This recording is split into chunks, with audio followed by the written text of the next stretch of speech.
You now are listening to the audio podcast of Prisoners of Hope, the antidote to what ails your heart. I'm your host, Dr. Debbora Whitson. So come on in, pull up a chair, and open up your mind as you get ready to receive the download that hope will bring.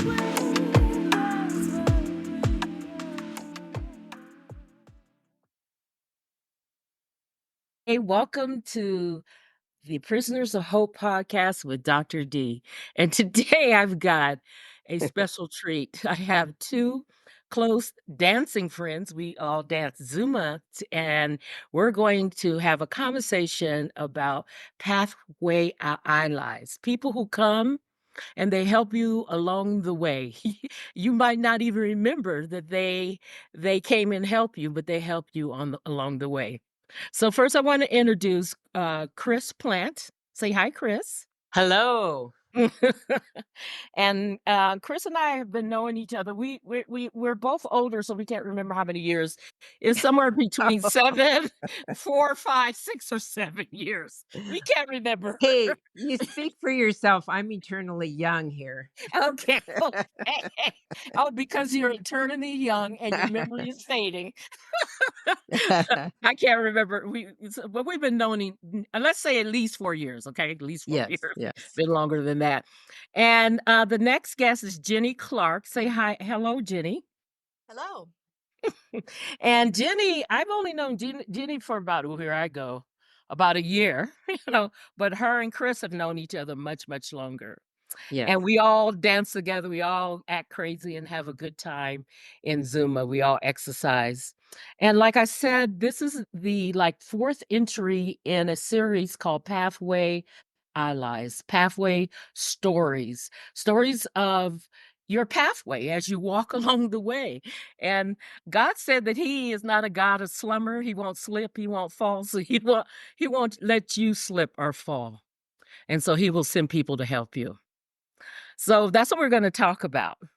First of all, I want to go to Chris and ask Chris, are there times in your life when people came along and helped you? Yes. I guess if you want to talk about the hardest time in my life, it would be Yes. when I lost my daughter. My daughter Mhm. died. And this was going on. It'll be 16 years in October. Um, I was fortunate to be blessed with my husband and my son and daughter-in-law and a new grandbaby at the time that helped a lot. But I also am blessed to have two friends that are therapists, and I would highly recommend that to have therapist friends, and they really help. They really helped me through that period of, it was pretty dark. It was a very, very difficult time. I think one of the hardest things was I didn't know anybody else who had lost a child, and so I Mhm. couldn't, reach out to anybody to give me words of wisdom. However, since that time, I do want to mention, because there is an organization that I think very highly of now. It's called Helping Parents Heal. So it's helpingparentsheal.org. And it's out of Arizona. And they do wonderful things to help. They specifically help if someone has had a child pass. And so I would highly recommend. And now if I know somebody, I always recommend them, because it's just a really they're very good at helping parents, to get back their joy, and get back to their life as their loved Mhm. ones would want them to do. But it's Mhm. it's a hard process. Well, when you talk about your daughter, you helped me, and Chris had completely forgotten that she had told me about her daughter. Yeah, That's I that's your eternal, youth behavior. she, she was like, "Oh, I told you about my daughter." Well, when I met Chris, my son had been shot like the week before. And I went to the Zumba class. I never danced Zumba, and I was sitting there, 24-hour fitness. No plug for that business, but that's where we were dancing. And, and Chris, said some words that really, really helped me and brought me back to myself because I was having a hard time because my son had just been shot. So she really helped me. So the pain that she had experienced in the past really helped me to move forward. Yep. Jenny, Jenny, Jenny, same question. Are there people who came along your path and helped you move down the road of life? Well, I'm actually a big believer in the synchronicity of God in everything I do. Mm, Um, I'm adopted, and kind of an interesting story. My adopted parents were just going to have were just going to foster a child. They weren't going to adopt. And my birth mother was actually had me set up for a private adoption, and the private adopt she decided at the last minute to turn it into a state adoption. And then my parents at the same time got notification that there was a foster child. And then at the last minute my dad's like, I can't just keep a child for a short period of time, we got to adopt. And so they ended up adopting me. And so I really believe there was synchronicity involved with mm, everything. There were two different mhm, things that had to change in order for me to become their child. And I've also seen, uh, felt a lot of synchronicity and healing, and having people come to my mom's life who was diagnosed with stage 4 cancer. mhm. I saw synchronicity work in her 21-year journey. Um, Many, many times. So I believe that all you have to do is put your heart out there and ask, and the Mhm. resources come to you. Now, isn't that interesting? She said you have to put your hand out and ask, or make a statement, or talk to somebody. Because I don't. When I met Chris, I knew nobody in Colorado. Okay, Yeah. and I don't know what made me start talking, and then she started sharing. And just the other day, just recently, I think we all three can remember this, especially Jenny. I was very upset because the same boy, he has post-traumatic stress real bad, and I was concerned about him having to be put under to get some dental work done. And Jenny, I said something and Jenny was like, "Oh, I know a perfect place." And and I mean, I was really stressed about that. Isn't that interesting? It's Mhm. it's it's kinda like that, like there is a God directing things because 'cause we're That's right. there. We're there to dance Zumba. We're not there to talk about, getting your teeth pulled or your teeth worked on. And I just mentioned something, and she said, "Oh, yeah, I really know this place." Now, what Jenny, failed to mention is that she used to work there. I used to manage it. I Yeah. actually was the manager.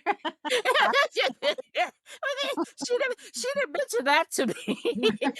And I'm like, "Well, everybody knows Jenny." And one girl says, "Yeah, she used to work here." I'm like, "Oh, okay." They're like, "Tell her I said hi." But is that a coincidence? Suppose if coincidences are miracles. Well, I think we have human angels that are Right. coming to our life, and some of them stay longer than others.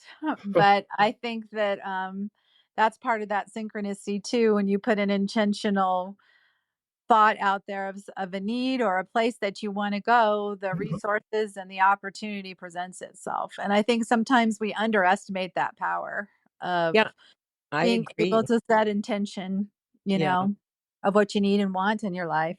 And yeah, it could be in healing, it could be in friendship, it could be in healing a relationship. But the resources always seem to come once you put your heart out there and kind of declare your intention. And I work with intentions every day, actually, as a part of my daily practice. right. So what do you do for your daily practice? It's interesting. I'm a huge researcher. Like I've even done like testing for businesses that I've gone to work for, and I'm always very high on the deep down researcher person. Mhm. But one of the things that I started, I had a good friend that gave me a blank journal, and when Hmm. I was I used to teach at 24 Hour Fitness. I used to teach yoga. Um, and ever since she gave me that book, I write down intentions, I write down quotes. Mhm. Um, I one of the latest ones I got was actually from a yoga master that said one of his intentions that he says daily is I banish every trace of ill health from my body, affirming that I am in the image of God, perfect and whole. And so I find things like that and I work with intentions every day and I try and do them before I go to sleep at night because when we are dropping into sleep is when we're most open Mm-hmm. to that connection. So, Well, you know, it's very interesting because one of the things that you do as you walk your path, you have to notice people around you because you're there to help people, to receive help. And one day Jenny came in and I looked at her and I said, "What's wrong with you?" Because she had been crying. You remember that day? And you was told me that your mother had passed mhm. and that her father was a military guy, so was mine. Do you think this is coincidence? He's stubborn and difficult, so was mine. So was mine. And I asked her, "How's your dad?" She goes, "Oh, he's dad." I said, "Oh, I understand." I mean, isn't that interesting? Do you think this is a coincidence or it is made so we can help each other and we can understand each other? You know, Chris, you said something very interesting. You said, "I didn't know where to go because I didn't know anybody that had a child that was gone, you know, Mm-hmm. that died." Yeah. Right. And I was kinda told Chris, but I think we started dancing, couldn't finish, but I was kinda telling her, well, I felt the same way because I've had 3, critically injuring accidents of my children. And I Yeah. remember telling, you know, God, because I do pray, and like, no one, no one wants to be my friend. No one's gonna Oh. understand me. You know, no one's gonna understand me. And I go to this marriage thing. I drag my husband to this marriage thing, and is in this woman's house. Her name is Debbie, and I just knew I didn't know anybody but the girl who invited me because our kids go went to the same Christian school, and she invited me, and it saved a seat for me, and I didn't know anybody there, and she knew that Chris had been shot. It had been all over the school. Chris is my son, had been shot, and and so I guess she was watching me. You know how women watch other women? I sit there, Yeah. I'm looking at all the pictures, and my eyes fall on a picture that has 4 boys in it Hmm. and her husband, and I must have been thinking, "Oh god, she's so blessed. Look at her children, they're uninjured, they're blah, blah, blah." And so the girl who brought me, she leaned over and whispered, "She buried 3 of those boys. She Oh my. buried." And I was like, "Oh, what? 3?" Because I've had 3 incidents. Now is that a coincidence? Because the day before, maybe 2 days before, I was talking to God about no one's gonna understand. And here he brought someone in my life, and I believe he brought her into my life that had buried 3 kids. And she had the joy of God in her, and her husband and her were, you know, romantic and kissing. I'm thinking, What's happening here?" Because my Yeah. husband and I were arguing and fighting. so, so how did you, Chris, how did you move through that with your husband after your daughter passed? Was that difficult? It it was, I think I shared this with you, Deborah, that Yeah.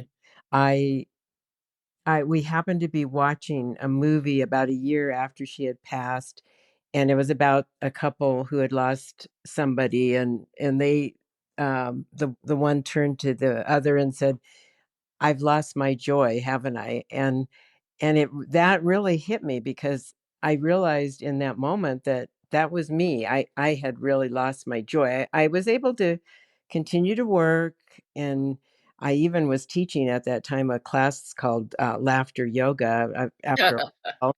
But I was able to go through the motions, but I wasn't really myself, I wouldn't say. And I realized that was what was missing. The joy was gone, and I from that day I realized that that was not what my daughter would have wanted for me. And Mhm. so I put my big girl pants on and said, "Come on, you got to get through this and bring your joy back." And that I think that helped a lot just to get to that point and realize, because I think, you can stay in grief way too long, and I don't think it serves anybody really.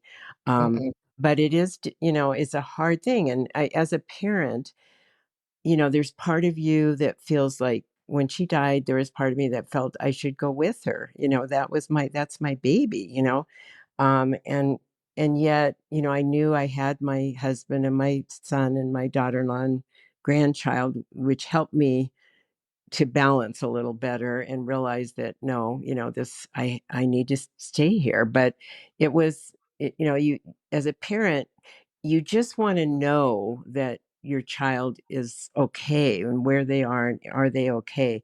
And I think that's why this organization, Helping Parents Heal, they do a really good job of working with the parents, and sometimes, and I think it does really help a person just to be able to know that they're at a place, and that, and just to feel that comfort that that they're okay.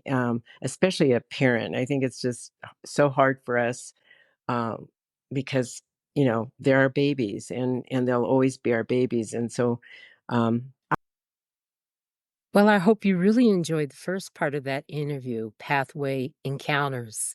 People along the way that can help you to keep your feet from slipping. They give you just that push at the right time. See you next time. God bless.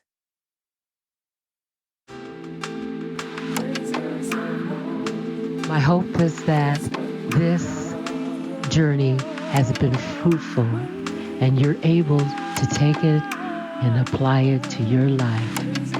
Until next time, tune in again for the Prisoners of Hope podcast. God bless.